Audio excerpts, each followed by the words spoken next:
لو انتي أو لسه خارجة من ولادة، مبروك. بس خليني أقولك الحقيقة، أول 3 شهور في حياة البيبي هم أصعب 3 شهور في حياتك كلها.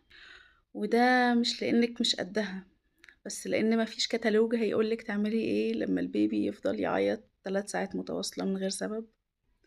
في حد هيقولك سيبيه يعيط، ده الرئة بتاعته بتوسع ومعدته بتكبر. وفي حد تاني هيقولك شيليه أول ما يعيط، ده لسه صغير ومحتاج حضن. طب نعمل ايه بقى وسط الحيرة دي؟ في الفيديو اللي جاي بقى هنتكلم عن أول 3 شهور في حياة البيبي، وإيه العادي وإيه اللي محتاج منك تدخل، ووسط كل ده إزاي تحافظي على صحتك النفسية. مهم بقى إن ده مش هيبقى فيديو خلاص، ده هيبقى سلسلة حلقات متواصلة من أول سن الولادة لحد ما يوصل ل6 سنين.